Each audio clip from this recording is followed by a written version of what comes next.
আমি বলে থাকি যে নারীরা দুই জায়গায় খুব বেশি যায়, হুমড়ি খেয়ে পড়ে। এক যায় বাজারে, দুই যায় মাজারে, ঠিক কিনা? মাজারে যায় অনেক, ছেলে নাই মেয়ে নাই, ভাবে যে মাজার থেকে সন্তান পাওয়া যায়, এরকম আছে না নাই?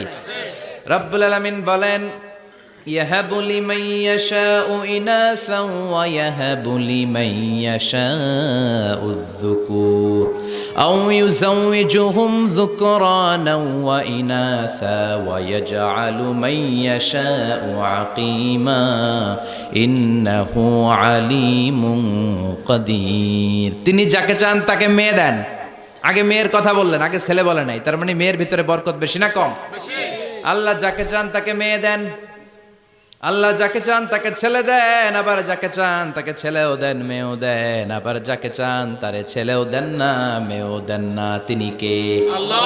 এজন্য চাইতে হবে তার কাছে, মাজারে যে চাওয়া যাবে না। আমার বোনেরা খবরদার খবরদার খবরদার, মাজারে যে কিচ্ছু যাবেন না। মাজারে তো আপনাদের যাওয়ারই দরকার নাই, কারণ নারীদেরকে কবরের সামনে যে কবর জিয়ারত করতে নিষেধ করেছেন মুহাম্মদ সাল্লাল্লাহু। কারণ নারীরা দুর্বল চিত্তের অধিকারী হয়, রক্ত দেখলে ভয় পায়, পায় না? এই জন্য খবরদার, মাজারে যে কিছু চাওয়া যায় না।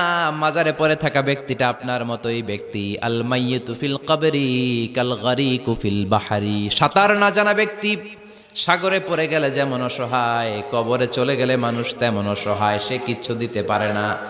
বরং আপনি কবরের সামনে যে দোয়া করে তারে কিছু দিয়ে আসবেন, ঠিক কিনা? কথা বুঝতেছেন? এজন্য মায়েরা বোনেরা আবারও বলি, খেয়াল করে শুনবেন, মাজারে যাওয়া যাবে না, মাজার কেন্দ্রিক হওয়া যাবে না। চাইতে হবে কার কাছে?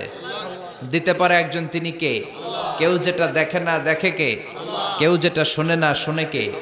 কেউ যেটা পারে না পারে কে? এজন্য চাইবো কার কাছে?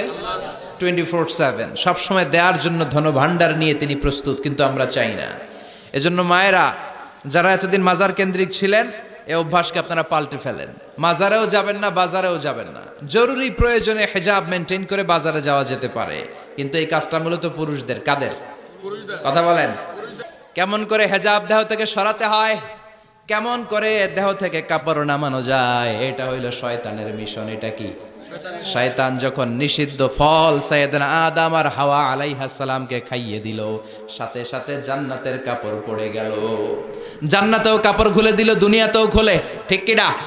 শয়তানের মিশনই এইটা, কাপড় যত কমানো যায়, কাপড় যত কমানো যায়। এজন্য খবরদার, আপনারা অনেক সম্মানিতা।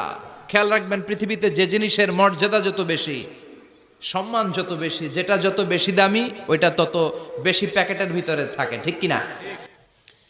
এজন্য ইসলাম বলে খবরদার, হেজাব ছাড়া বের হওয়া যাবে না, নেকাব ছাড়া বের হওয়া যাবে না। বিশ্বনবী বললেন, মা তারাকতু মিন বাদি আদাররা আলার রিজালি মিনান নিসা।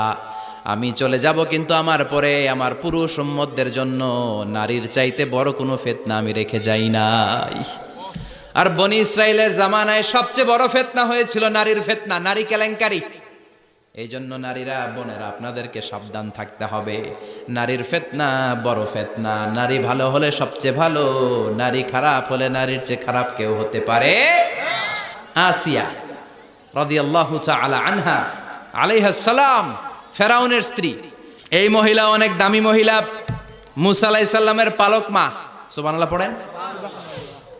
নিজের সন্তান ছিল না, সাইয়েদনা মুসা আলাইহিস সালামকে মায়ের মতো লালন পালন করেছেন। গোপনে গোপনে মুসা আলাইহিস সালামের উপর ঈমান এনেছেন। গোপনে গোপনে রাত্রিবেলা তাহাজ্জুদ পড়ে চোখের পানি ছেড়ে চাইতেন কার কাছে? ফেরাউনের বউ আর ফেরাউনের ফিনান্স মিনিস্টার, অর্থমন্ত্রীর বউ, দুইজন লুকিয়ে কালিমা পড়ে মুসলমান। ফেরাউন কিছু জানে না। সুবহানাল্লাহ। কি আল্লাহর খেলা! ফেরাউন লক্ষ লক্ষ বনি ইসরাইলের ছোট্ট বাচ্চাকে জবাই করেছে, একটা বাচ্চাকে ঠেকানোর জন্য। নাম কি?